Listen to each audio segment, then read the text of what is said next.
आपण सकाळी भारतीय स्वातंत्र्य लढाई संबंधात पाहत होतो. काल आपण 57च्या पूर्वी मोगलांची अफगाणांची लढाई संबंधात थोडंसं पाहिलेले आहोत, पूर्ण नाही पाहिलेलं आहोत, थोडंसं. त्याच्यानंतर ब्रिटिश 1400 कितीला आले, 1498 मध्ये त्यांचा प्रवेश होतो भारतात. मग नंतर ते 18व्या शतकापर्यंत राहतात आणि ब्रिटिश भारतात येतात. व्यापार करता करता, देशाच्या संस्कृतीचे अध्ययन करता करता देश बळकावण्याचं कार्य पूर्ण करतात आणि यांना देशाबाहेर काढण्याचं काम आपल्या स्वतंत्र संग्रामातील क्रांतिकारींनी कशा पद्धतीने केले हे पाहत होतो. एक दोघा तिघांची कोणाकोणाची पाहिलो आपण सकाळी क्रांतिकारी लोकांची. चंद्रशेखर आझाद, रामप्रसाद बिस्मिल, बिरसा मुंडा, चन्नम्मा, कित्तूर राणी चन्नम्मा, मंगल पांडे 5, राणी दुर्गावती, अल्लूरी सीताराम राजू 7, मदनलाल धिंगरा 8, खुदीराम बोस 9, बाबू कुंवर सिंग, बाबू कुंवर सिंग 10 झाले. बिरसा मुंडा 10 झाले. आणखीन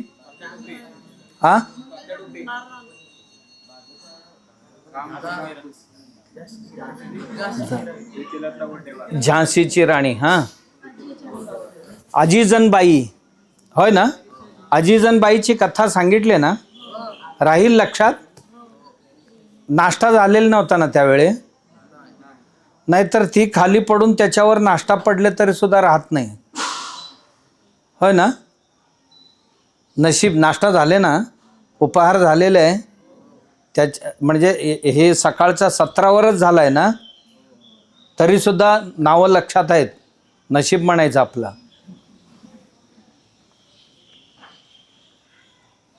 आता आपण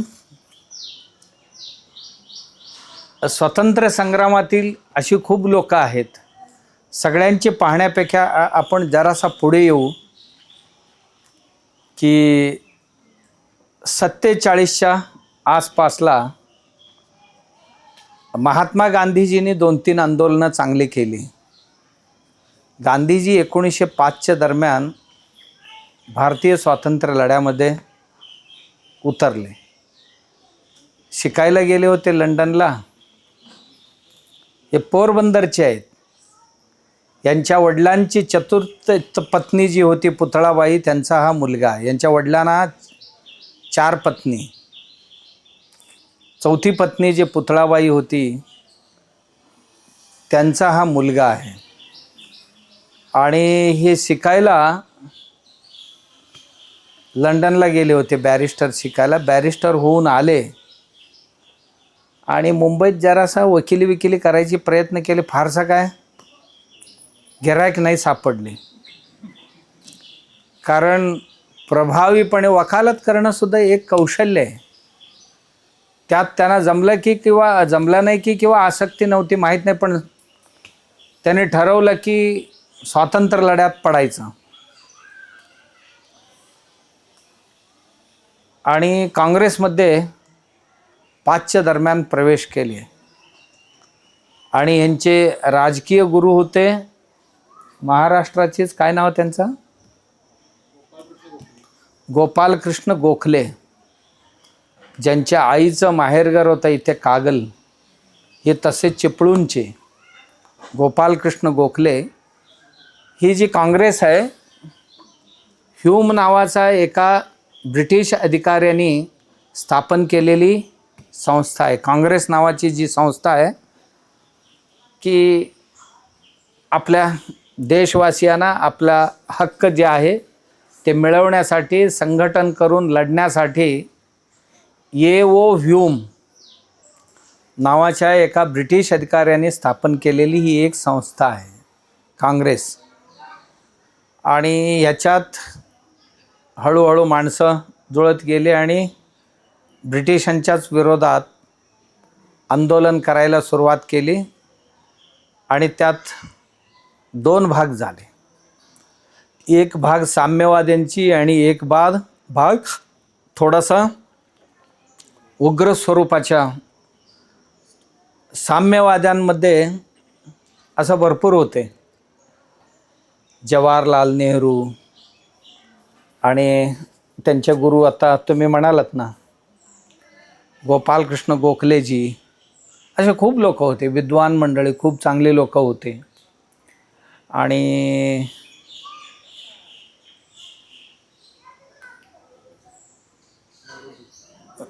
पंडित दादाबाई नौरोजी होते, नेहरू होते, सरोजिनी नायडू होत्या.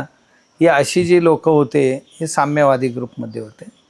आणि थोडासा उग्रवादी, उग्र स्वरूपाची आंदोलन करणारी लाल बाल पाल, होय ना, लाला लजपतराय, बिपिनचंद्र पाल आणि बाल गंगाधर तिलक. लाला लजपतराय हे राहणारे पंजाबचे, होय ना. पंजाब कुठून कुठपर्यंत होता तुम्हाला सांगितलं मी. पंजाब हे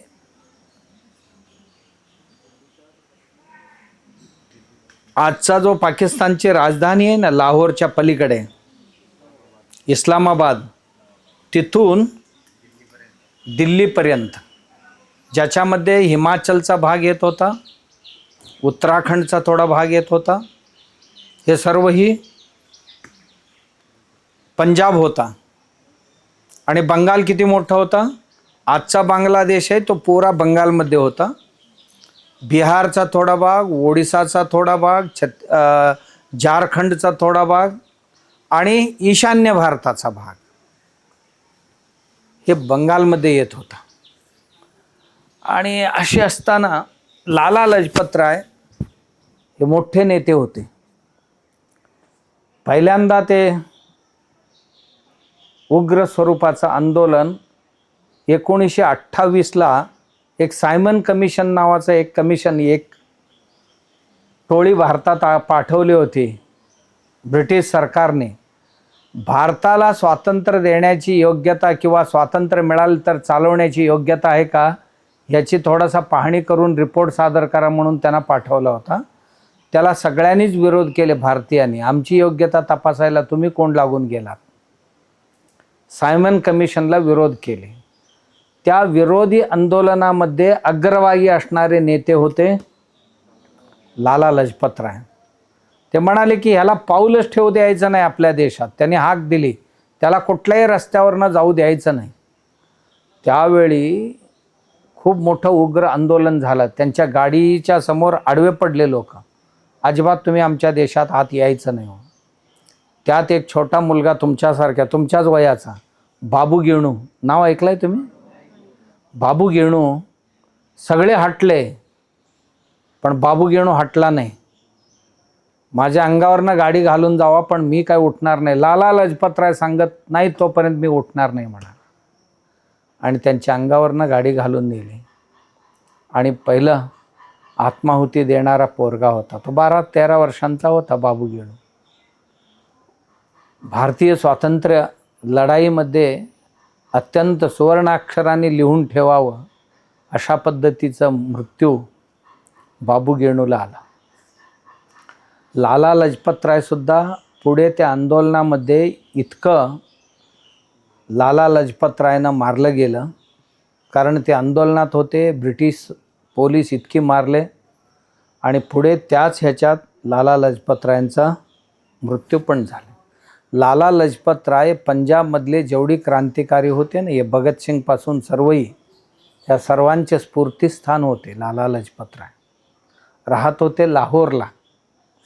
आजचा पाकिस्तानचा पंजाबची जी राजधानी आहे, पाकिस्तानमधलं पंजाब जो आहे त्याची राजधानी लाहोरला राहत होते. खूप मोठा माणूस, ताकदवार माणूस.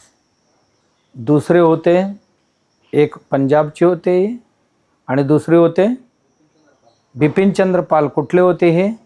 बंगालचे होते, अखंड बंगालचे. वंग हे भंग झालेलं नव्हता तेव्हा अजून, म्हणजे 2 भाग झालेला नव्हता. ब्रिटिशांनीच पहिला एक प्रयास केला की भारत कसं तोडता येईल. एक पहिला ट्रायल केला होता वंगभंग, वंग देशाचा. वंग देश म्हणत होते याला. त्याचा 2 पाड केलेले होते, 2 भाग केले होते. तेव्हा खूप लोकांनी जे आंदोलन केलेले होते. त्याच्यानंतरचं मी सकाळी तुम्हाला सांगत होता ना, ॲक्शन डे म्हणतात त्याला. 1946 मध्ये ॲक्शन डे. मुसलमानांचा अत्याचार प्रचंड वाढलेला होता. अशा वेळी एक आंदोलन उभं करण्यात आलं. गोपाळ फाटा जो आंदोलनाचा नेतृत्व केला होता, गोपाळ फाटा नावाचा मोठा माणूस, जेव्हा घराघरात शिरून त्यांचा कापाकापी सुरू केले, तेव्हा हिंदूंना मारण्याचा जो त्यांचा कट होता तो बंद झाला, अन्यथा बंद झाला नसता. आणि त्याच वेळेला हिंसेचे प्रत्येक वेळी खंडन करणारे, कुठेही देशात हिंसा झाली की त्याचे खंडन करणारे महात्मा गांधी एकदाही ते जे 30-40 हजार लोक मारले गेले हिंदू, त्यांच्याबद्दल एक शब्द भ्र काढले नाही. एवढंच नाही, कुठे एक 5-6 मुस्लिमांची हत्या झाली तर धावून जाणारे महात्मा गांधी 40,000 मेले तरी सुद्धा एकदाही बघायला गेले. ना गांधी गेले आणि ना नेहरू गेले. बंगालमध्ये एवढी माणसं मारले गेले, एकही नेता तिकडे फिरकला नाही. त्याच वेळेला नौखाली आजच्या बांगलादेशमध्ये येते, तिथे मुसलमानांवर थोडासा हल्ला झाले तर धावून गेले मोहनदास करमचंद गांधी. नौखालीला गेले, नवाखाली म्हणतात, नौखाली म्हणतात, तिथे धावून गेले. पण ॲक्शन डेमध्ये 40,000 लोक मरून गेले तरीसुद्धा कोणी विचारायला गेले नाही. जर गोपाळ फाटा उभा राहिला नसता तर एकही हिंदू औषधालाही शिल्लक राहिले नसते बंगालमध्ये, कलकत्त्यामध्ये त्या काळात. तर बिपिनचंद्र पाल याच वंगभूमीत, बंगाल भूमीत जन्माला आलेले एक सुपुत्र होते. उग्रवादी विचारांचे होते.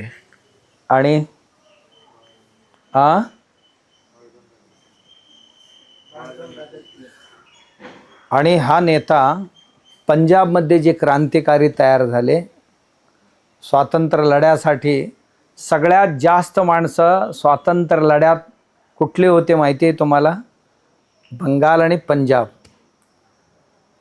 700 लोकांची अंदमान निकोबारला जी जेलमध्ये पहिल्यांदा शिक्षा झाली काळापाणीची, 700 लोक गेले. त्या 700 लोकांमध्ये 70% लोक फक्त या 2 प्रांतातले होते, बंगाल आणि पंजाबचे. आश्चर्य असं की 10-11 वर्षाच्या मुलांना सुद्धा काळापाण्याची शिक्षा केली होती. काळापाणी म्हणजे जन्मठेप. जन्मठेप म्हणजे कमीत कमी 14 वर्ष. सावरकरांना 2 जन्मठेप झालेली होती. तिथली शिक्षा तुम्हाला माहिती आहे की तिथे एक जेलर होता बारी नावाचा. बारी, हा बारी जेलर इतका क्रूर होता की त्याची क्रूरतेची सीमाच काही नव्हती. काय करेल कधी कोणाला माहीत नाही. जेवायला वाढताना सुद्धा चपाती करायचं आहे ना किंवा भाकरी करायचं आहे ना, पीठ मळताना त्यात माती घालायचं आणि ह्या भाकरीमध्ये माती आहे म्हटल्यानंतर मग तुम्ही मातृभूमीच्या सेवेला आलाय ना, मग हे एवढी माती आले तर खायला काय झाले असं म्हणायचं तो.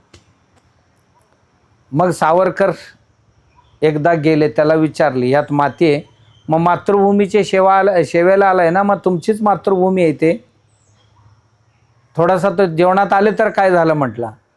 तेव्हा ठणकावून सांगितले सावरकरांनी, आम्ही मातृभूमीची सेवा आणि मुक्तीसाठी आलो, मातृभूमीला खाण्यासाठी नाही आलो म्हणाले. कमी जास्त केलास तर तुला बघून घेऊ म्हणाले. त्या दिवसापासून भाकरीत माती येणं बंद झालं, भातात खडे येणं बंद झालं. हिंसा कशी देत होती, नुसतं शिक्षा नव्हती. त्या अंदमानमधली शिक्षा अशी होती की एका खोलीत एकच 13-14 वर्ष दुसऱ्या माणसांशी कधीही चान्सच नाही, बोलायला चान्सच नव्हता, एकमेकांना भेटतच नव्हते. हे भाऊ सावरकर या बिल्डिंगमध्ये एक, त्या बिल्डिंग आमोर समोरच्या बिल्डिंगमध्ये राहिले, 14 वर्ष एकमेकांशी भेट झाले नाही. आणि ज्या खोलीत जो कैदी राहतो त्या कैद्याला कोणाशीही बोलण्याकरता अवकाशच नाही. संडासला घेऊन जायचं ना, एक लांबडी पाईप आणि त्या पाईपेला साखळी लावून त्या साखळीला बेडी लावलेली असायची. अख्खं ते 5-50 लोकांना एकदमच घेऊन जायचं आणि त्या जंगलात शौचाला बसायचं आणि पुन्हा तसंच त्यांना परत आणायचं आतमध्ये.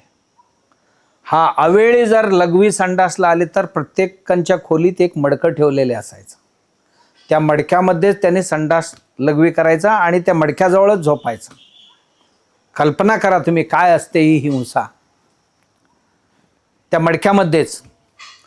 आणि त्या जेलची रचना अशी केलेली आहे की ते थ्रेट करण्याकरता जी जागा आहे, दिवसाला 40-40 पाऊंड खोबऱ्याची तेल काढायचं होतं घाणीतनं. माणसाने गाणी ओढायची,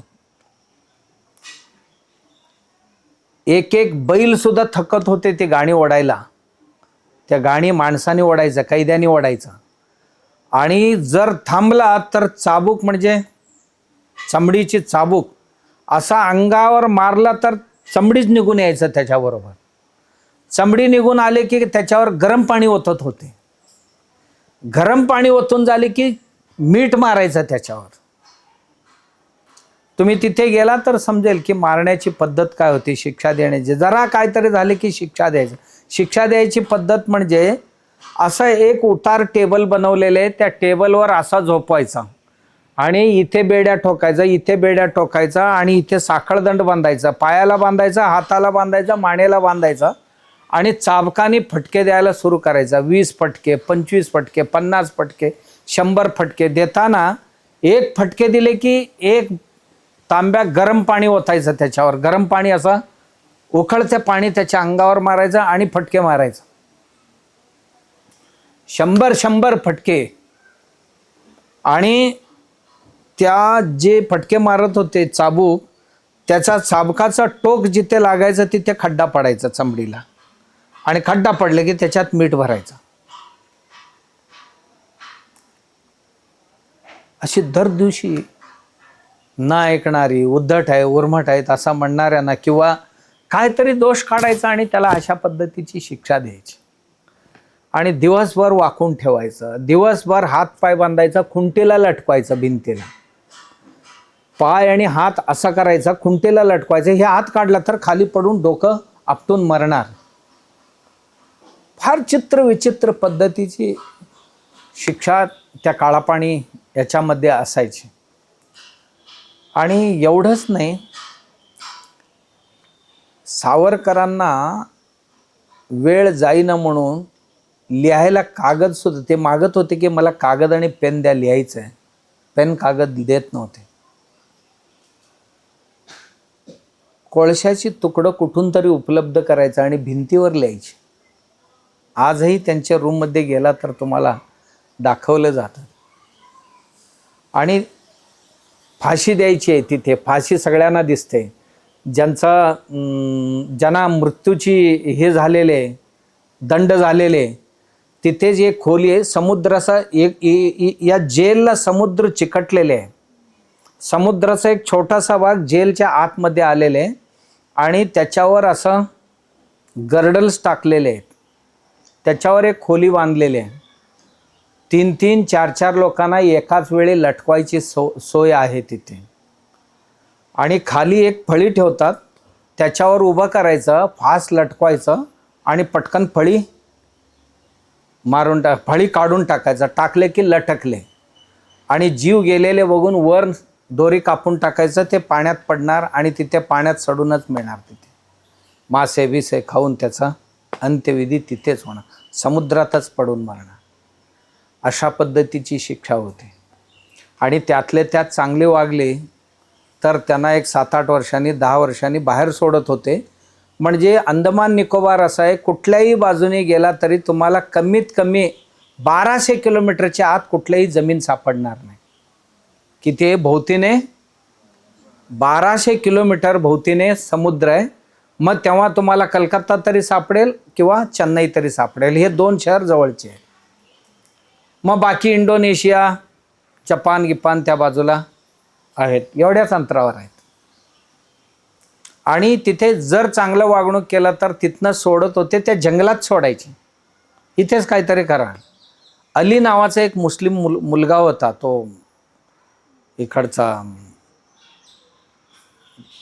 आजच्या पाकिस्तानमधलं बलुचिस्तान आहे ना, बलुचिस्तानचा खान होता तो बलूच प्रांत आहे.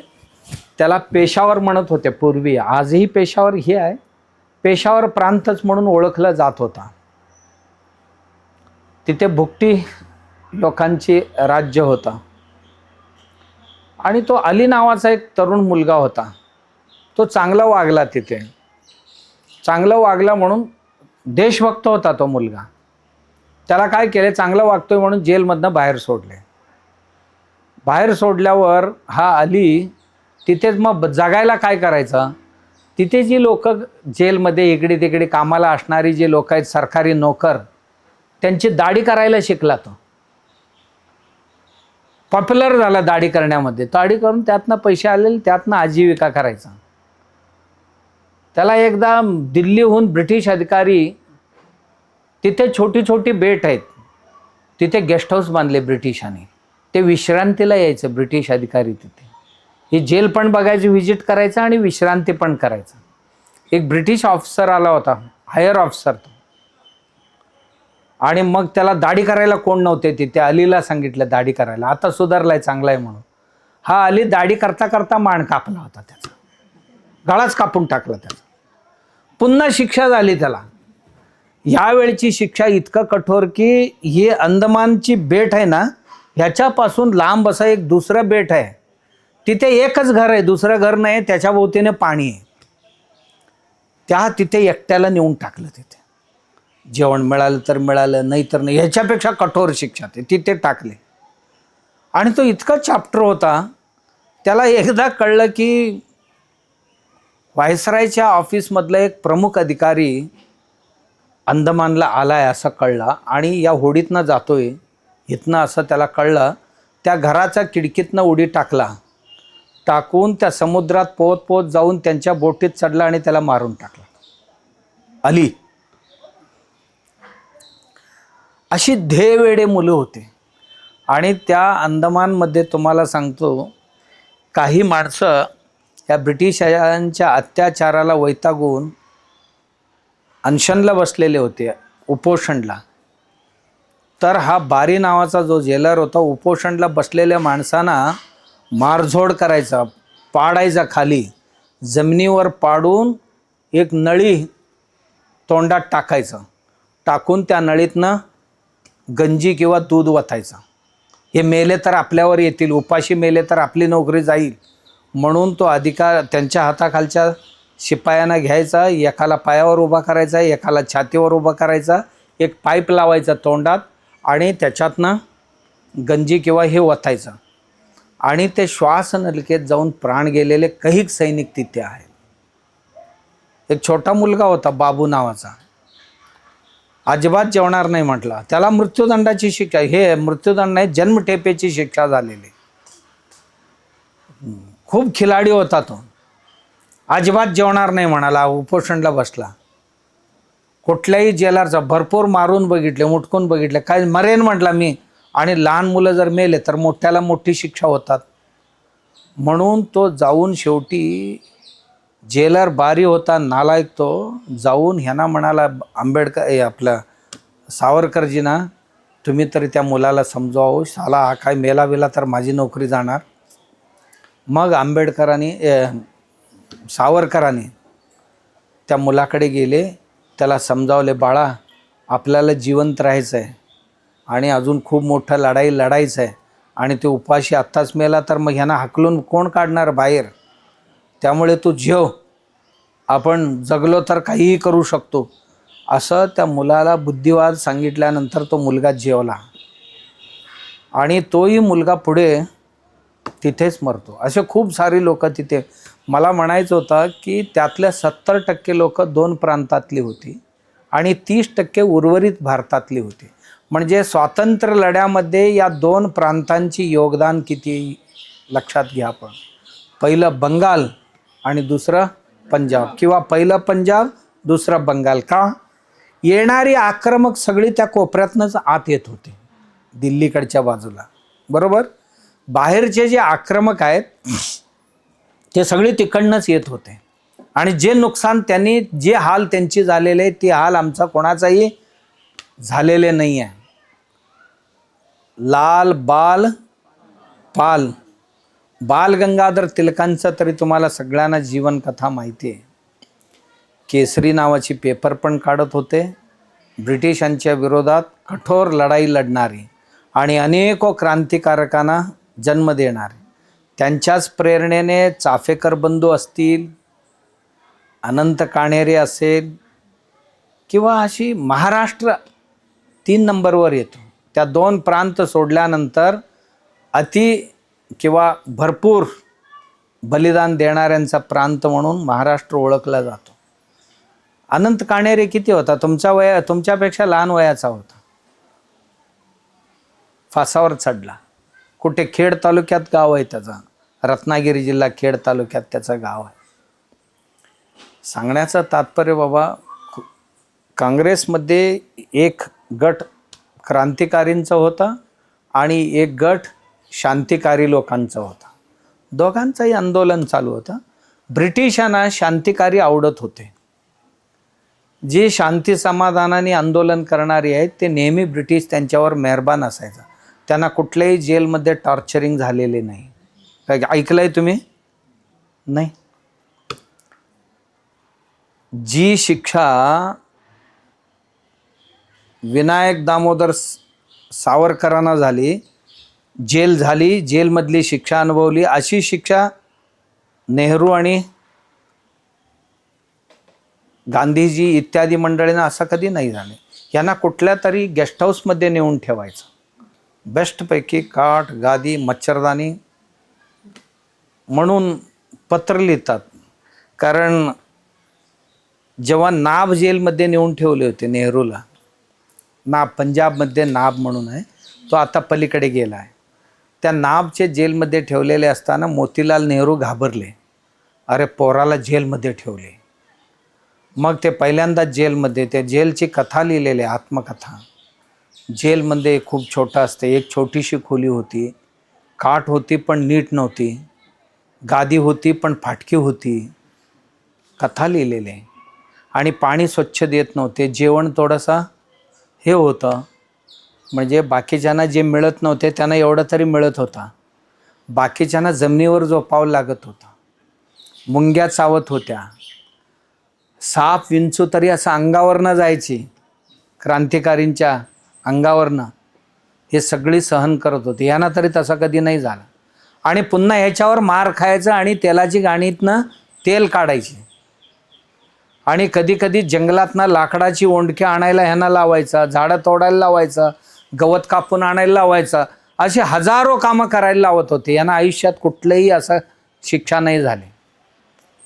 शांतिकारी मंडळी जी होती ह्यांना कुठलंही असं कठोर शिक्षा कधी नाही झाली. आरामात जेलमध्ये राहायचं. आणि यांना सांगितलं ना तुम्ही माघार घ्यायचा, हां आम्ही आज माघार घेतो, पटकन माघार घेत होते. आंदोलन एका क्षणात मागे घेत होते. घेऊन मग थोडे दिवस कपरायचं आणि मग थोड्या दिवसांनी नवीन आंदोलन छेडायचे. अशी चालत होती, नाही असं नाही. पण या ह्याच्यातनं हळूहळू आली ही 47च्या ह्याच्यापर्यंत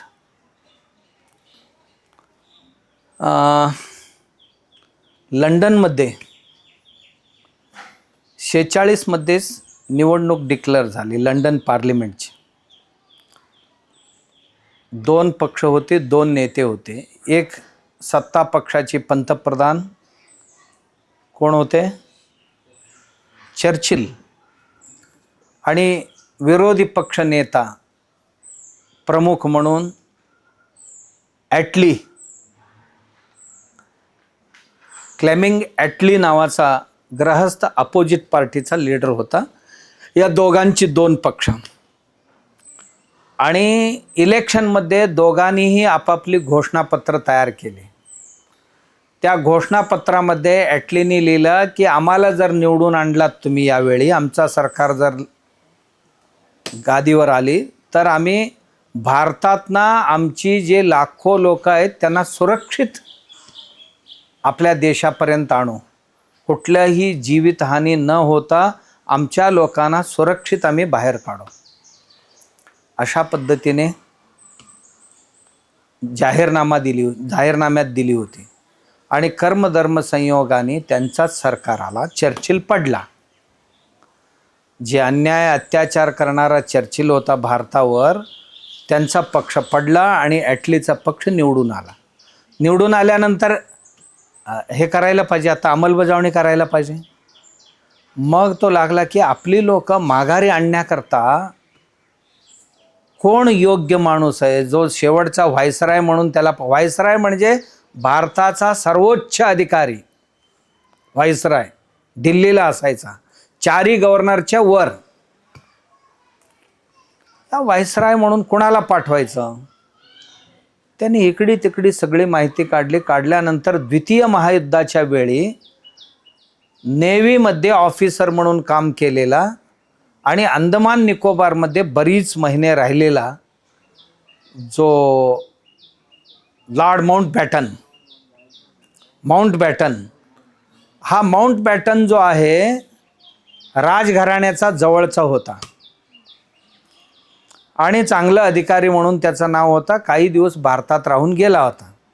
म्हणून ह्यालाच शेवटचा व्हायसराय म्हणून पाठवायचं असं ठरवलं. ॲटलीने त्याला बोलवलं, सांगितलं की तू आता शेवटचा व्हायसराय म्हणून जायचं आणि आपल्या लोकांना सुरक्षित काढून आणायची जबाबदारी तुझ्यावर राहील. तो म्हटलं हे काय जमणार नाही बाबा आपल्याला. भारतातनं वाघाच्या जबड्यातनं कोणाला तरी व्यवस्थित काढून आणणं जितकं कठीण काम आहे, कारण तोपर्यंत तुम्हाला सांगितलं ना, ही 2 मोठे, एक सुभाषबाबूंचा आझाद हिंद सेनेची लढाई कोहिमामध्ये आणि दुसरं नेवल बंड. माणसं चिडलेले आहेत आणि ह्यातनं काय सुखरूप आणणं कठीण आहे असं त्याला वाटलं. मी काय जाणार नाही. नाही, तुला काय लागेल ते सगळी दिली जाईल, पण तो जायला पाहिजे. तो म्हटला माझी काही अटी आहेत, मला सांगायला 1-2-4 दिवस अवधी द्या. अवधी दिली आणि तो अटी असा तयार केला की ब्रिटिश सरकारने ते कबूल करू नये. काय अटी? प्राईम मिनिस्टर वापरत असलेले जो विमान आहे तो विमान मला कायमचं द्यायला पाहिजे. जो लंडनचा प्राईम मिनिस्टर, केवळ आणि केवळ प्राईम मिनिस्टरसाठी, दुसरं कोणी बसवू शकत नाही, ते विमान माझ्या वापरासाठी द्यायला पाहिजे. मला देणं शक्य नव्हतं.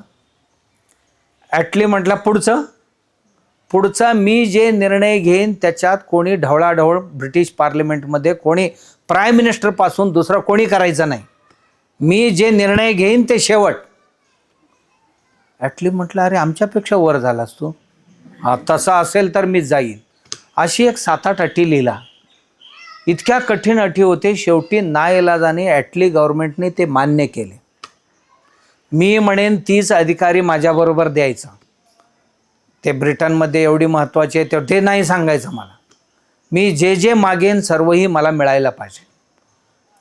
सगळ्या अटी मान्य करून माउंटबॅटनला दिल्लीला पाठवले. दिल्लीत आला, व्हायसरायच्या घरात राहायला लागला. आणि म्हणजे आज राष्ट्रपती भवन आहे ना, हे व्हायसरायचं घर होता. राहायला लागला.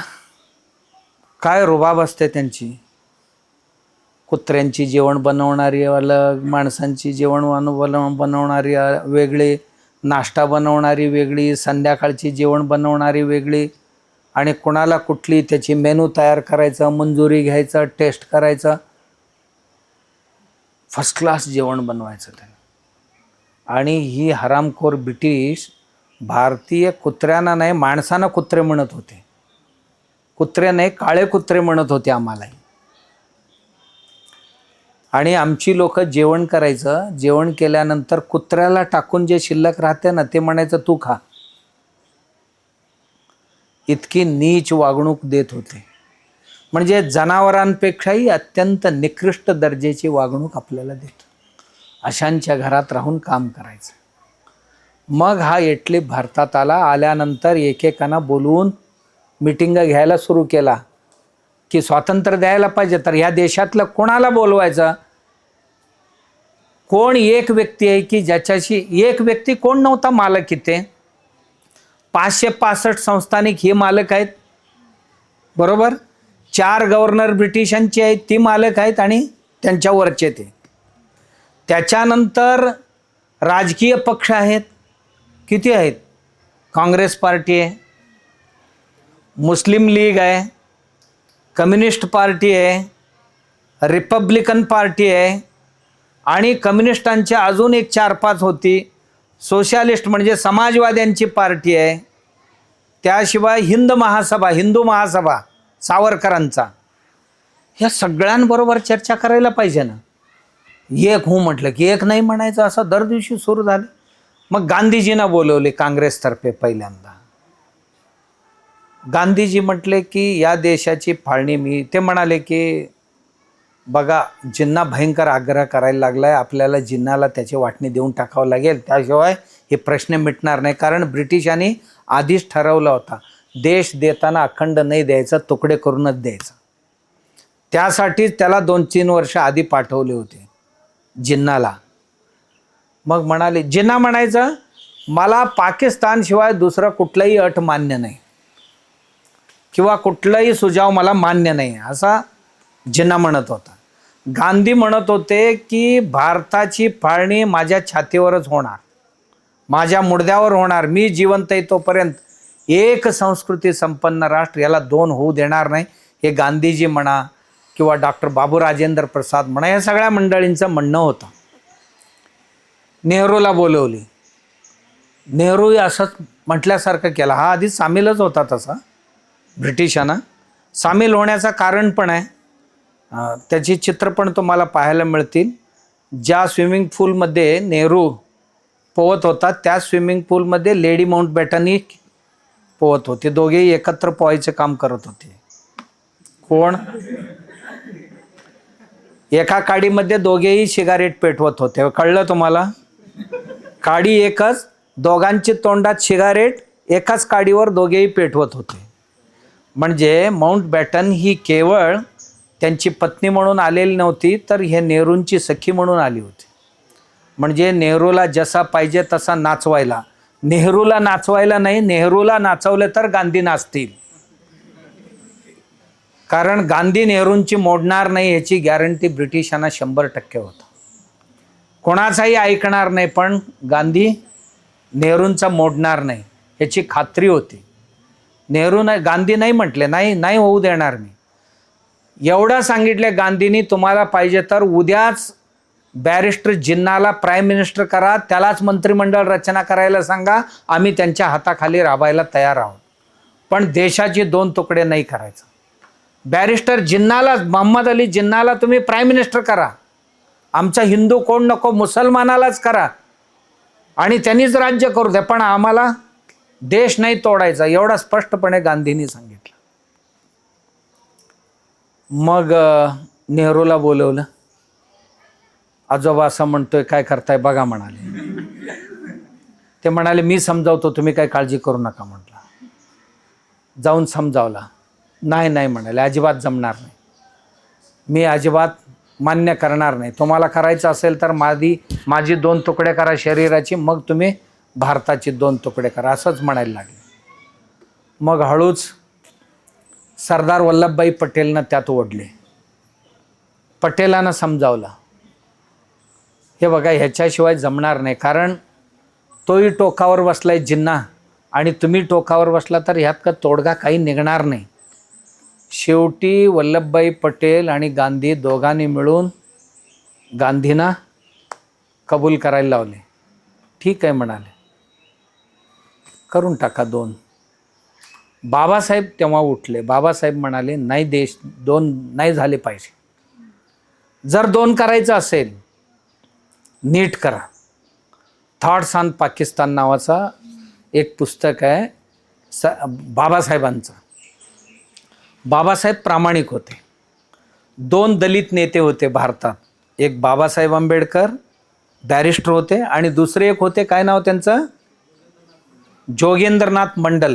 हे बॅरिस्टर होते, हे बंगालचे होते, म्हणजे आजचा जो बांगलादेश आहे चिटगाव भागातले होते ते जोगेंद्रनाथ मंडल. तेही बॅरिस्टर होते, ते कम्युनिस्ट होते. कम्युनिस्ट म्हणजे काय, कम्युनिस्ट म्हणजे कळलं ना तुम्हाला, या देशावर कमी त्या देशावर अधिक निष्ठा, यांना काय म्हणतात, कम्युनिस्ट नाही कम्युनिस्ट. तर हा जोगेंद्रनाथ मंडल जाऊन मिळाला जिन्नाला. जिन्नाला म्हणाला, आपण जिन्नाही म्हणाला, हे बघा आम्ही दलित आणि मुसलमान एकत्र आलो तर या हिंदूंपेक्षाही बलाढ्य साम्राज्य उभं करणार, मोठे क्रांती करणार, जगात 1 नंबरचा देश बनवणार. असं तसा दोघांनी मिळून एक हे रचले, स्वप्नाचं साम्राज्य स्वप्नातच रचले. आणि जोगेंद्रनाथ मंडल सगळ्या मी दलित बांधवांना घेऊन पाकिस्तानमध्ये जाणार म्हणे. किती समजावले त्याला, ऐकला नाही, गेला पाकिस्तानमध्ये गेला. आणि बाबासाहेब राहिले भारतात. आणि बाबासाहेबांनी स्पष्टपणे सांगितले, बघा ह्या 2 तुकडे करू नये. जर करणारच असाल तर सगळे मुसलमान एका बाजूला करा, सगळी हिंदू पाकिस्तानमधलं शेवटचं हिंदू येईपर्यंत थांबा, स्वातंत्र्य डिक्लेअर करू नका, आणि भारतातला शेवटचा मुसलमान तिकडे जाऊ द्या, तरच दोन्ही देश सुखाने नांदतील, हे बाबासाहेबांनी सांगितलेले. आणि बाबासाहेबांचे ऐकले नाही, त्याचा परिणाम आज आम्ही भोगतो आहोत. बरोबर, जे दर दिवशी आमच्यात जे चालू आहे आता संघर्ष, ही त्याचा परिणाम आहे. बाबासाहेब म्हटले. आणि बाबासाहेब तुम्ही असा का म्हणता म्हणून काही लोकांनी विचारले. त्याच्याकरता बाबासाहेबांनी 50 उदाहरण दिली जगभरातले. हे मुस्लिम कुठे कुठे आजपर्यंत काय काय केले. एकाला जर जागा दिला तर तुम्हाला 25 वर्षात तो एकाचा 99 होतोय आणि जागा देणारा एकटाच राहतो. कळलं याचा अर्थ तुम्हाला? एका माणसाला जर वाव दिला तर 22 वर्षामध्ये तो 99 बनतोय आणि जागा दिलेला फक्त एकटाच शिल्लक राहतो आणि तोही पळून जातो शेवटला. अशी 50 उदाहरण बाबासाहेबांनी त्या थॉट्स ऑन पाकिस्तानमध्ये दिलेले. कोणत्या कोणत्या देशामध्ये कशी देश बळकावले यांनी. राहायला जर थोडंसं जागा दिली तर हे कसे बळकावतात याचे 50 उदाहरण त्यांनी सांगितले. या कारणास्तव फाळणीच करणार असाल तर अशा पद्धतीने करा, त्यांच्या परीने त्यांना राहू द्या. कारण द्विराष्ट्रवाद सिद्धांतावर आधारित फाळणी होती. द्विराष्ट्र म्हणजे मुस्लिमांचं स्थान तो पाकिस्तान, हिंदूंचं स्थान तो हिंदुस्तान. सारे जहां से अच्छा गाताय ना तुम्ही. हे लिहिणारा कोण आहे? कवी कोण होता? इक्बाल, मोहम्मद इक्बाल. बरोबर. हा मोहम्मद इक्बाल कोण? जिन्नाचा गुरु. सारे जहां से अच्छा हिंदोस्तान हमारा असं लिहिणारा हा माणूस जिन्नाच्या डोक्यात पाकिस्तान निर्मितीचं बीज रोवणारा हाच इक्बाल होता. आणि एवढा करून साल्या हा गेला नाही, इथेच राहिला. आधी फाळणी झाल्यानंतर सुद्धा बरीचशी गेले नाही. फाळणीमध्ये पाकिस्तानच्या प्रांत स्वतंत्र व्हायला पाहिजे म्हणून जेवढ्या लोकांनी मतदान केले त्यातले बरीच लोक इथेच राहिले, बाकीचे गेले. ही सुरू झाली. आणि जोगेंद्रनाथ मंडल गेला. सांगतो तुम्हाला जोगेंद्रनाथ मंडलचं काय झालं. बाबासाहेब निष्ठेने राहिले आणि बाबासाहेब म्हणत होते यांना देऊ नका अजिबात. दिली तर तुम्ही असं द्या म्हटले, तेही नाही पाळले. आणि गांधीजींची एकदा संमती झाली. त्यानंतर हिंद महासभाची सभेची सावरकर आणि त्यांच्या जे नेतृमंडळी होती त्यांच्याशी बोलणी झाली, कम्युनिस्टांशी झाली.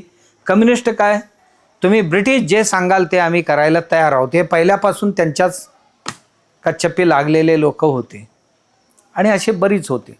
त्यानंतर सगळ्या राजा महाराजांना दर दिवशी 5-5, 10-10 बोलवायला सुरुवात केली. खूप मोठा प्रोसिजर आहे. त्यांना बोलवायला सुरुवात केली. एक एक राजा एक एक गोंधळ सांगायचे. नाही, तुम्ही आहे तो बरा आहे, तुम्ही गेला तर आमचं कसं होणार, अजिबात तुम्ही जाऊ नका, तुम्हीच कायम राहावा, अशी आमची राजे त्यांना विनवण्या करत होते. आणि काही काही राजे तरी म्हणत होते तुम्ही जाणार असाल तर आम्हालाही घेऊन जावा तिकडेच. पण आम्ही आलो असतो, पण आमची ही सगळी सरंजाम आम्ही घेऊन येणार कसं. हैदराबाद नवाब म्हणत होता अजिबात स्वातंत्र्य देऊ नका, आणि दिला तरी आम्ही येणार नाही असं म्हणत होता, आम्हाला कबूल राहणार नाही. शेवटी एक करारनामा तयार झाला. ह्याचा जुनागडचा नवाबला बोलवण्यात आला. तो म्हटला माझी 3000 कुत्रे आहेत हो, काय करायचं यांचा. म्हटला जर पाळणे झाले तर माझ्या कुत्र्यांचा काय होणार म्हणाल. त्याच्याकडे 3000 कुत्रे होते, प्राणीप्रिय होता तो. 3000 कुत्रे त्याच्याकडे. या कुत्र्यांचा काळ. दुसरा म्हटला माझ्या संपत्तीचं काय. तिसरा म्हटला आम्हाला दर दिवशी लंडनहून दारू येत होता, आता बंद होणार काही, त्याला ती चिंता. मजेशीर आहे, तुम्ही वाचायला पाहिजे. फ्रीडम ॲट मिडनाईट नावाचं एक पुस्तक आहे. फ्रीडम ॲट मिडनाईट हे विदेशी 2 लोकांनी मिळून लिहिलेले. फारसं अनुकूल आहे अशातला भाग नाही, पण वाचायला हरकत नाही. Freedom at midnight. Freedom at midnight हे वाचायला. मध्यरात्रीत स्वातंत्र्य, मला वाटते मराठी अनुवाद पण झालेले आहे, हिंदी अनुवाद पण आहे. मध्यरात्री में स्वातंत्र्य करके. आणि शेवटी ठरलं 2 भाग करायचं. मग वाटण्या सुरू झाल्या. सगळ्यांची म्हणणं ऐकून घेऊन झाल्यानंतर ठरलं की 2 राष्ट्र करायचं. केल्यानंतर असंही ठरवण्यात आलं की आत्ता जे 565 प्रांत आहेत त्या प्रांताची जे राजे महाराजे आहेत त्यांच्या मर्जीने ते कुठेही जाऊ शकतात किंवा स्वतंत्रही राहू शकतात, असा एक ठराव करण्यात आला. ज्यांना पाहिजे ते पाकिस्तानात राहतील, ज्यांना नको आहे ते हिंदुस्थानात राहतील, पण इकडी नको म्हटलं तर स्वतंत्र पण राहू शकतील ते. अशा पद्धतीचे ठराव पास झाल्यानंतर वाटण्या सुरू झाल्या. दिल्लीला सरकारी कचेरी वाटण्यात आली. कचेरी म्हणजे काय, कचेरीतलं सामान, लाईट्स होती, पंखा होती. जसं भाऊबंद वाटणे हे वेगळे झाले की वाटतात की नाही, तसं धान्य वाटले गेले गोडाऊनमधली. आणि दप्तर वाटली गेली, यांना एवढी द्या, यांना एवढी द्या. पैशाची वाटणी झाली. पैशाची वाटणीमध्ये पाकिस्तानला 55 कोटी रुपये नंतर द्यायचा करार झाला. आता नाही द्यायचा, नंतर द्यायचा. नंतर म्हणजे कधी असं नाही, नंतर द्यायचा. 55 कोटी रुपये त्यांना नंतर देण्यात यावा. आणि त्यानंतर पोलिसांना बोलवण्यात आला. त्यांना विचारलं तुम्हाला कोणाला इकडे द्या. दिल्ली परेड मैदानावर बोलवले. पाकिस्तानला जातो म्हणणारी इकडे राहावा, हिंदुस्थानात राहतो म्हणणारी इकडे राहावा. त्यांची फाळणी केली. मग सरकारी नोकर जेवढेही होती सगळ्यांना बोलून घेण्यात आला. प्रमुख सगळ्यांना विचारण्यात आला, तिकडे जाणारी इकडे राहा, इकडे जाणारी इकडे राहा, त्यांच्याही वाटण्या झाल्या. त्यानंतर मिलिटरीवाल्यांना बोलवण्यात आला. मिलिटरीवाल्यांना विचारलं, बाबा पाकिस्तानात कोण कोण जाणार, हिंदुस्थानात कोण कोण ते, आणि त्यानंतर प्रतिज्ञा घेण्यात आला, आम्ही दोघेही जरी वेगळे झालो तरी एकमेकांच्या विरोधात कधी भांडणं आणि लढाई करायचं नाही, अशी दोघांनी शपथ घेतली. अरे का हसलात तुम्ही? शपथ घेऊन गेले, ते गेले, वाटणी झाली आणि जिन्नाला पाकिस्तानचा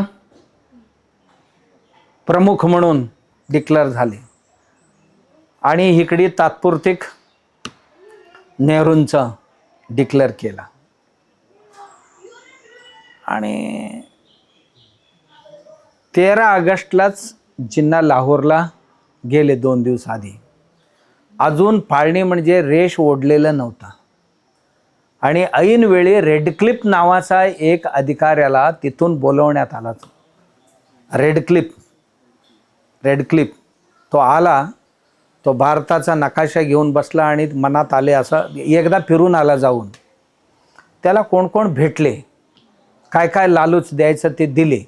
लाहोरमधली आणि हैदराबादमधली, हैदराबाद म्हणजे ही नाही, तिथे एक हैदराबाद आहे, सिंधचे राजधानी. पाकिस्तानात किती प्रांत आहेत? 5-6 प्रांत आहेत. एक सिंध आहे, एक पंजाब आहे, तिसरा बलुचिस्तान आहे आणि खैबर पख्तूनख्वा नावाचा एक आहे आणि वायव्य सरहद्द नावाचा एक प्रांत आहे. अशी त्यांची प्रांत आहेत. आणि तो सिंधचा जो प्रांत आहे त्याची राजधानी आहे हैदराबाद.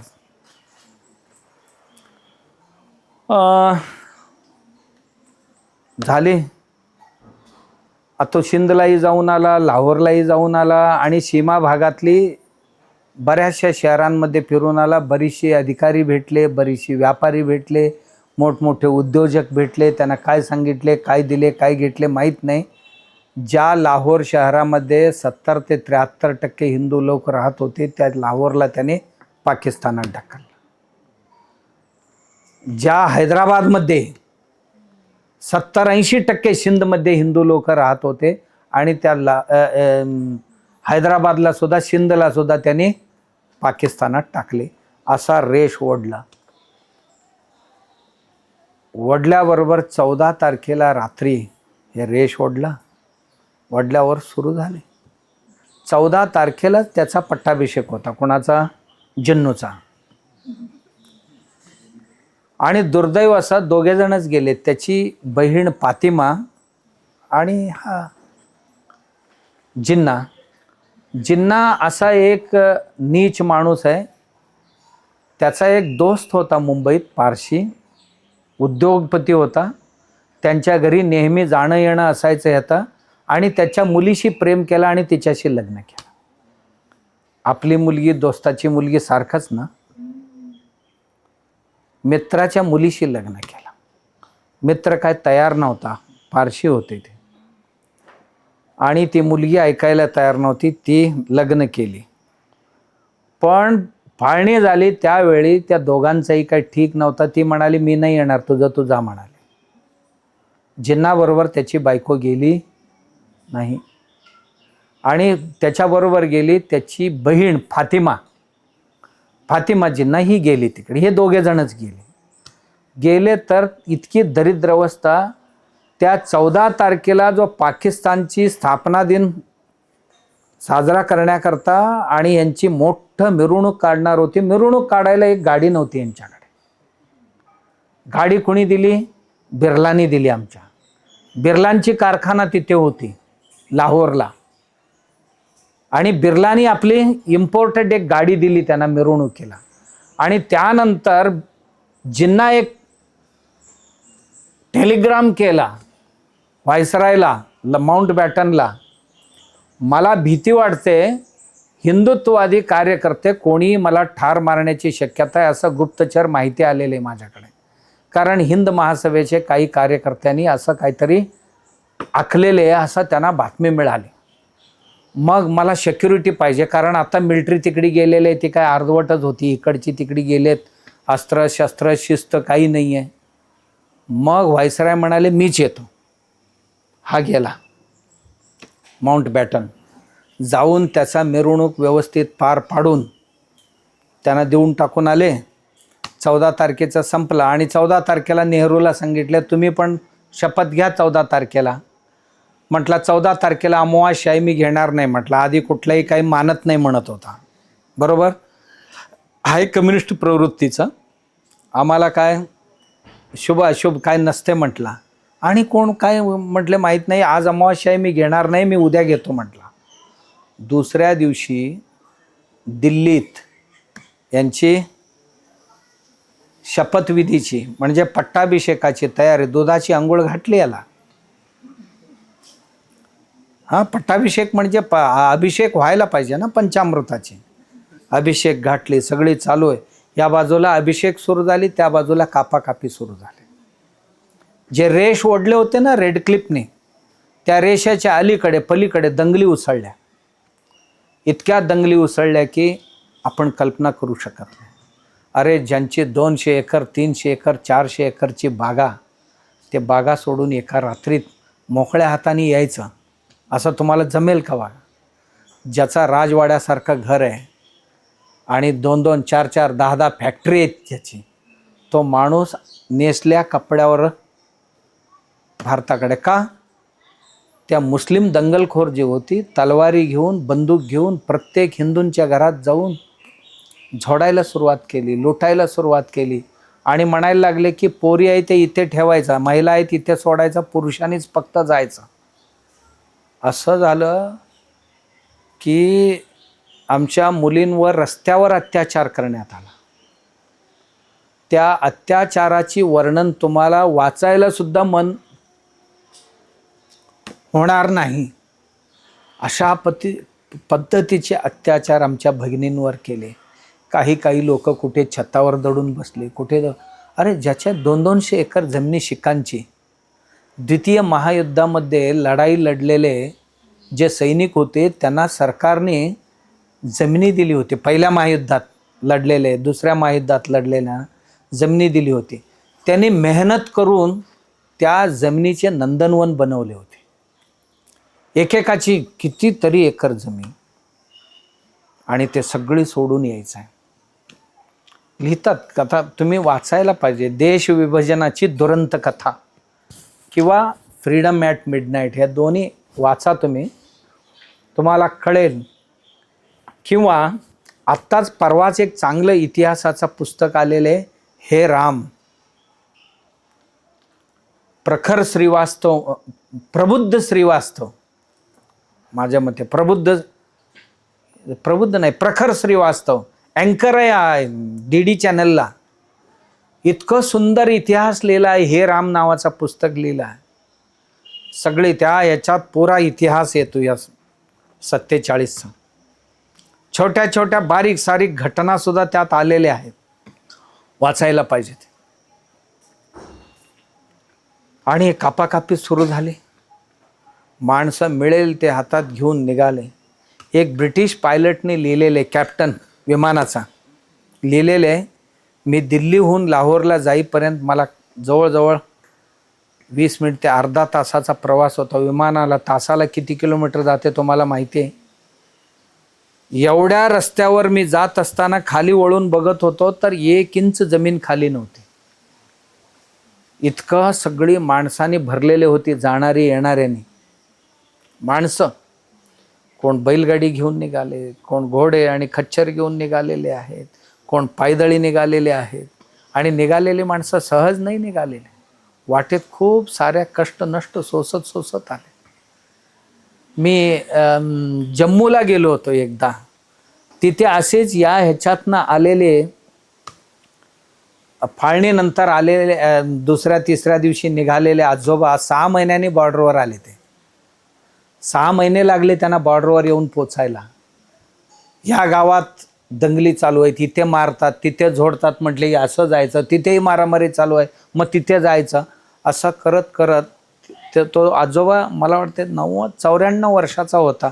मी जेव्हा काश्मीरला गेलो होतो तेव्हा, तर तो सांगत होता, स्वामीजी आम्ही निघालो होतो काहीतरी 36,000 लोक आमच्या त्या जिल्ह्यातनं, सगळी हिंदू आम्ही भारताकडे निघालो, तर बॉर्डरवर येऊन फक्त 3,000 लोक पोचलो. 33,000 लोक आमच्या डोळ्यासमोर मारले गेले आणि बायकांची अनन्य हाल पाहवत नव्हतं आम्हाला. का? तर असं काही वेळ आली, पुरुष माणसं मेली, महिलाच जर शिल्लक राहिल्या तर त्यांच्यावर होणारे अनन्य अत्याचार पाहवत नाही, म्हणून आम्ही त्यांना विषाची पूड देत होतो, पावडर, आणि खाल्ले की मरायला पाहिजे, सायनाईड सारखे. तर तो सांगत होता मला, स्वामीजी आम्ही विषाची पूड आणले ना कुठेतरी उपलब्ध करून, त्या विषाची पूड घेण्याकरता महिला इतक्या एकमेकांच्या अंगावर तुटून मला द्या म्हणून हिसकावून घेण्याकरता तुटून पडत होत्या. त्यात काही लोकांचे हातपाय मोडले म्हणा, विष खाण्यासाठी. का? जे डोळ्यासमोर पाहिलेले आहे, अनन्य अत्याचार पाहिलेले. अशी यायचं गावात, आपल्यासमोरच कापायची, पुरुषांना कापायचं, महिलेच्या अंगावर तिथेच रस्त्यावरच 10-10, 20-20 लोकांनी एक महिलेवर अत्याचार करायचा. आणि तो कॅप्टन लिहितोय की 1 इंच जागा खाली दिसली नाही मला, इतके माणसं, किती लाख माणसं असतील हिशोब करा. आणि येणाऱ्या 36,000 पैकी 3,000 पोचले म्हणजे किती मारले जात होते हेही. त्यानंतर बघा तुम्ही त्यात लिहिलेले, लाहोरमधून आणि हैदराबादकडून अमृतसरकडे येणारी जे ट्रेन, एक ट्रेनचा चालक सांगतो किंवा जो तिकीट कलेक्टर असतो ना, तो त्या ट्रेनमध्ये येतो, नाव माझ्या लक्षात नाही आहे, अमृतसरच्या स्टेशनवर येऊन उभी राहिली, आवाजच नाही. अमृतसरला ट्रेन आलेले आहे, उठा उतरा म्हणत होता, कोणी नाही. का? त्या ट्रेनवर लिहिलेलं होता, स्वातंत्र्याची भेट. एका ट्रेनमध्ये 50,000 डेड बॉडी.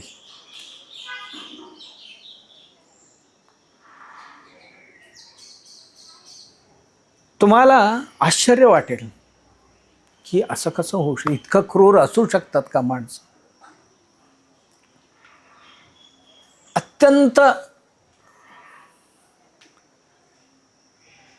काळजाला चटके देणारी घटना तुम्हाला त्या ग्रंथांमध्ये पाहायला मिळेल. तो अधिकारी लिहितो, ट्रेन येऊन उभं राहिले की आत्ता घाबरू नका, उठा उतरा म्हटले तर एकाचाही आवाज नाही. कोणाचा हात कापलेले, कोणाचा पाय तुटलेले, कोणाची मुंडका कापलेले, कोणाचा भोकसलेले. फक्त जिवंत होती ती लहान लहान बाळं.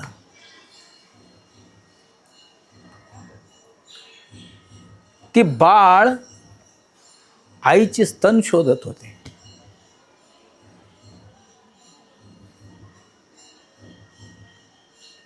तिथून इथपर्यंत जे आलेले आहेत, भूक लागलेले, मारून त्यांना आत भरलेले, माहीत नाही, भूक लागलेले बाळांना स्तन शोधत होते. बाळांना स्तन सापडत नव्हते. का? स्तन कापून टाकण्यात आलेलं होतं.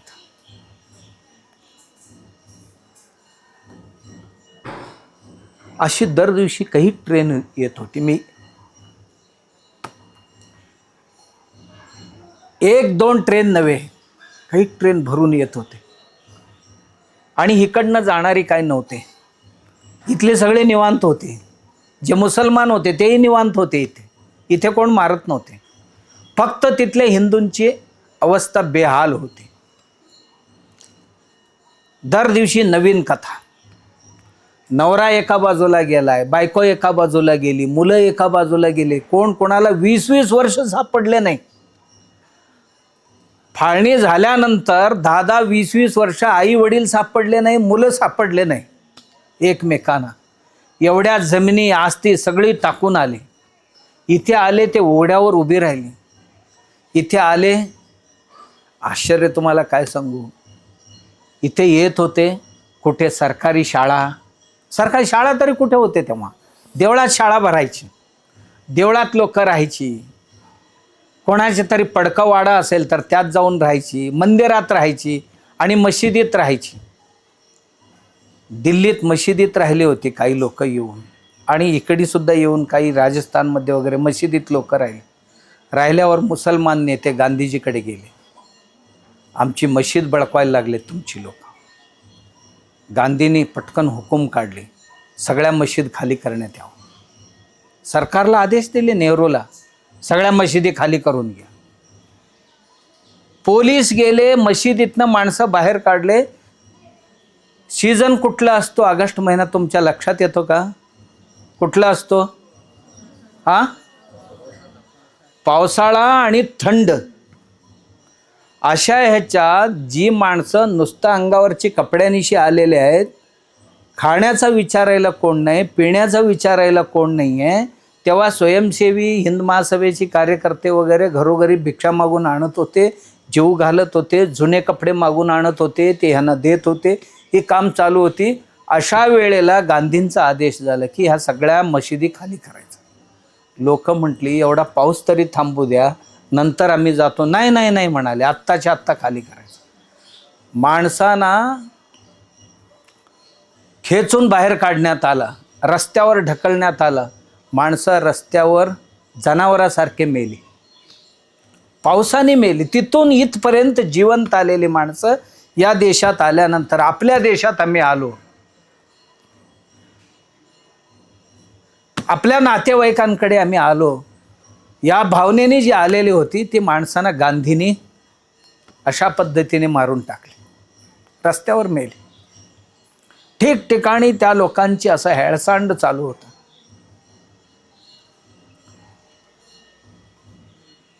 आणि चंदीगडच्या एका पलाटवर रेल्वे स्टेशनची एक बाई बसलेली होती, रेल्वेतनं उतरून. तिच्यावर प्रचंड अत्याचार झाला होता. एक लहान मुलगी होती, 5-6 वर्षाची तिची. आणि ह्यांना बाहेर काढा म्हणून गांधी उपोषणला बसले होते. आणि त्याच्याबरोबरच गांधीजींचं आणखीन एक मागणी होती की भारतातल्या मुसलमानांना कोणी मारू नये म्हणून गांधी उपोषणला बसले. तिथल्या हिंदूंना मारतात तर इथनं मुसलमानांना कोणी हाकलून लावू नये. गांधीजींनी डिक्लेअर केली होती की ज्यांना इथे राहायचं आहे तुम्ही राहू शकता. बाबासाहेबांनी सांगितले होती शेवटचा माणूस जायला पाहिजे. गांधीजी म्हणाले नाही, आमच्या देशात पाहिजे ते राहू शकता तुम्ही. आणि जेव्हा तिकडची दंगल सुरू झाल्यानंतर इथले हिंदू चिडले. बिहारमधली, उत्तर प्रदेशमधली, पंजाबमधली, ज्यांच्या नातेवाईकांवर अन्याय अत्याचार झाला होता ते सगळे चिडले आणि त्यांनी सुद्धा यांना हाकलायला सुरुवात केली. ताबडतोब गांधी उपोषणला बसले. गांधींचं मोठं अस्त्र-शस्त्र म्हणजे उपवासाला बसणं. बसला उपवासाला. गांधी उपवासाला बसले की सरकार हल्लं. त्याच वेळेला उपोषणला बसलेले असताना चंदीगड किंवा अमृतसरच्या स्टेशनवर एक बाई, ज्या लहान बाळाला 5-6 वर्षाची होती, तिच्यावर अत्याचार केले होते 25 लोकांनी. आई स्वतः ती सुद्धा अत्याचारी होती, अत्याचार झालेली होती. आणि त्या बाळाला शेवटी त्यांनी मारून टाकली होती. त्याची वर्णन अशी लिहितात की तोंडात, गुप्तांगामध्ये, गुदद्वारामध्ये वाळू भरत होते, ठुसून. ही नीच मुसलमानांची कृत्ये. तुम्ही वाचा, त्या पुस्तकात कळेल तुम्हाला. तरी त्यांना आनंद होत नव्हता. इतकं राक्षसी आनंद प्राप्त करत होते. आणि अशा पद्धतीने सर्व ही भोगलेली एक महिला स्टेशनवर बसलेली होती. तिचा बाळ मांडीवर होता 6 वर्षाचा. कोणतरी कार्यकर्ता गेला, माई काही मदत करू का? मदत मला नको, त्या गांधीला करा म्हटले. काय करू? माझ्या बाळाचा एक ग्लास रक्त देते, त्याला नेऊन पाजा आणि त्याचं उपोषण सोडवा म्हटले. अर्थ कळला तुम्हाला? त्याची उपोषण, त्या म्हाताऱ्याची उपोषण सोडवायला माझ्या बाळाचाच रक्त देते आणि नेऊन द्या, त्याला पाजा म्हणाली एकदा, तेव्हा तरी शांत होतोय का बघा, त्या म्हाताऱ्या म्हणाले. आले लिहिलेले आहेत काही लोकांनी. मी उगाच तुम्हाला कुठेतरी छोटीशी घटना आता सांगायला लागलो. अशी हजारो कहाणी आहेत. बायकोला शोधत शोधत वेडे झालेले आहेत, नवऱ्याला शोधत शोधत वेडे झालेले आहेत, वेडेपणातच कुठेतरी भरकटले गेले आणि तिथेच मेले, कुठेतरी पडले मेले. काय सांगण्यासारखी नाही स्थिती, अशी अवस्था झाली. आणि म्हणतात काय, कमाल, साबरमतीच्या संतांनी केली कमाल. काय केली? बिना शस्त्र बिना डाल स्वातंत्र्य मिळवून दिली. ही स्वातंत्र्य असं मिळाली. मग ह्यांच्या मृत्यूला कारण कोण? जर कोणीही न मरता सत्य अहिंसा प्रेमाने स्वातंत्र्य मिळाले असं कोणाला वाटत असेल, मग एवढ्या लोकांची हाल झाली हे कशा या सत्य अहिंसेचे पायी झाले की काय? विचार करण्यासारखा आहे.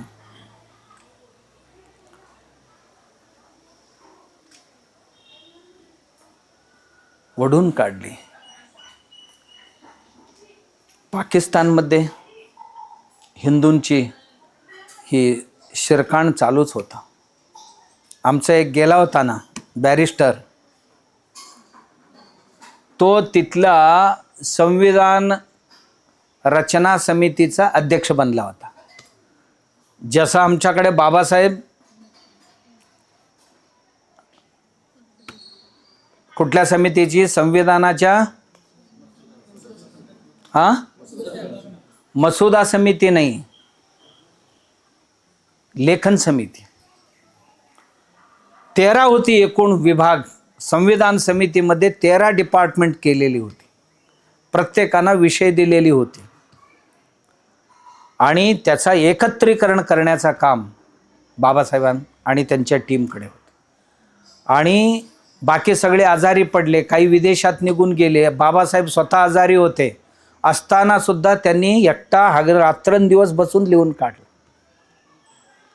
सगळ्यांनी मॅटर तयार करून दिली होती, बाबासाहेबांनी ते तपासून पुन्हा लिहून काढलं. भारतातल्या लोकांनी बाबासाहेब जिथे जिथे राहिले ते प्रत्येक ठिकाणाचा स्मारक बनवले. बाबासाहेब जिथे ज्या महुआमध्ये जन्म घेतले, जन्मस्थान स्मारक बनला मध्य प्रदेशची. बाबासाहेब दीक्षा घेतले नागपूरला, दीक्षाभूमी विकसित झाले. बाबासाहेब जिथे मुंबईत राहिले त्याचंही स्मारक बनते. बाबासाहेब लंडनमध्ये ज्या खोलीत भाड्याने राहिली होती ती खोली महाराष्ट्र सरकारने विकत घेऊन तिथे स्मारक बनवले. बाबासाहेब जिथे जिथे पाऊल ठेवले तिथे सगळे स्मारक बनले. आणि जोगेंद्रनाथ मंडलचा काय झाला? एवढ्याच विद्वत्तेचा माणूस तिथे गेला आणि दलित आणि मुस्लिम मिळून आम्ही महासत्ता बनवू जगात असं म्हणून गेला होता. त्याला 15 दिवसातच आपली अवकात कळलं. आमच्या लोकांवर जो अन्याय अत्याचार सुरू झाला तो थांबला नाही. तिथल्या संविधान समितीचा तो प्रमुख होता, त्याचा एक ऐकले नाही कोणी, एक ऐकले नाही. जिन्नाही म्हणत होता धर्मनिरपेक्ष असू द्या संविधान, जिन्नाचाही ऐकले नाही त्यांनी. ते म्हणाली ही मुस्लिम राष्ट्र आहे, डिक्लेअर करून टाकले. जिन्नाही दुःखी झाला, काही चाललं नाही. आणि जोगेंद्रनाथ मंडलचं तरी कोण कुत्रही विचारलं नाही. कायदा मंत्री बनला, काही उपयोग झाला नाही. थोड्या दिवसानंतर जोगेंद्रनाथ मंडलच्या घरावरच हल्ला झाला. त्यांच्यातली हजारो माणसं मारली गेली. जोगेंद्रनाथ मंडल नाइलाजाने पलायन केला तिथनं आणि कलकत्त्याजवळच्या निर्वासित शिबिरामध्ये येऊन राहिला. बेवारस मेला साल्या,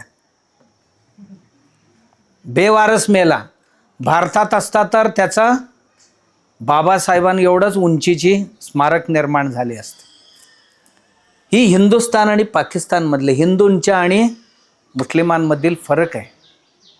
फरक आहे सांगण्याचं तात्पर्य. पाकिस्तानचे असे पुढे आजारी पडले, ते आजारी पडले तर कोण बघेना. आणि एवढंच नाही, हा जिन्या इथे प्रतिज्ञा करून गेला होता आपण दोघे वेगळे होतो, भांडायचं नाही म्हणून. दुसऱ्याच महिन्यात तिथनं काश्मीरवर हल्ला करण्यासाठी गुप्त सैन्य पाठवला.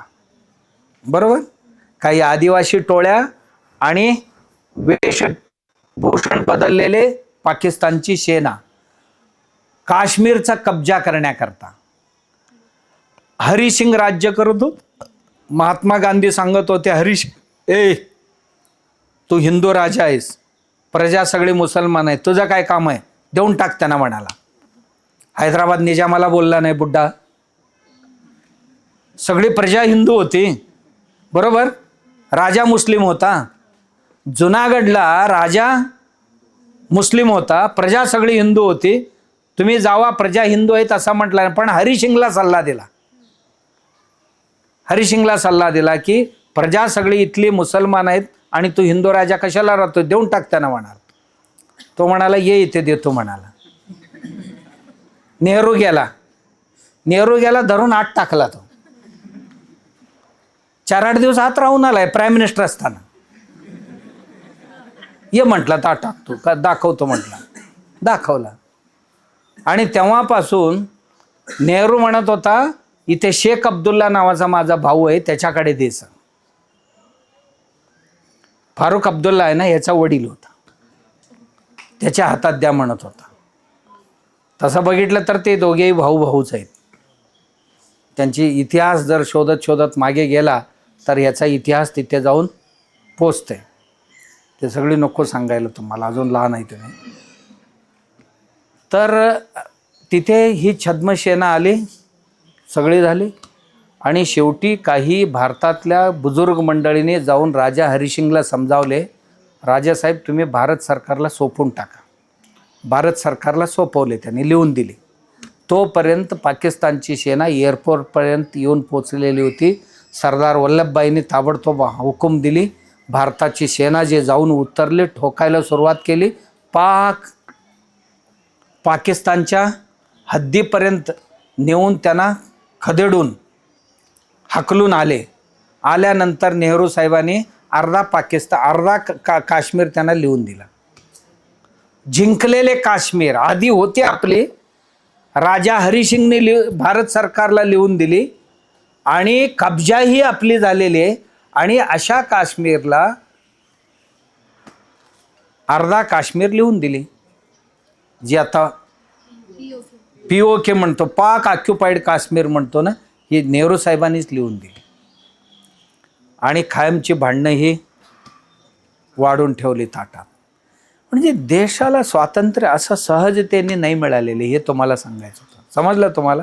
अजून भरपूर आहे यात मसाला. मी उगाच आपल्या जरा एवढंच चटक लागले तर तुम्ही वाचाल. भरपूर ग्रंथ आहेत, भरपूर साहित्य आहे, ऑनलाईन पण भेटते आणि कुठे कुठे भेटते. जरूर तुम्ही अभ्यास करा.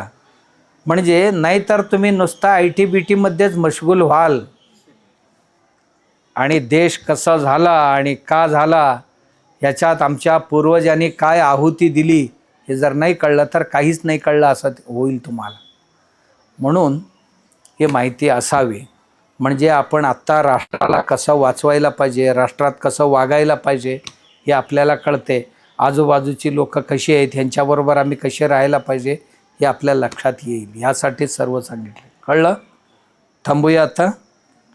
चला. ओम सर्वेत्र सुखिनः सन्तु सर्वे सन्तु निरामयाः सर्वे भद्राणि पश्यन्तु मा कश्चित् दुःखभाग् भवेत्। ओम शांति शांति शांति। हरि ओम।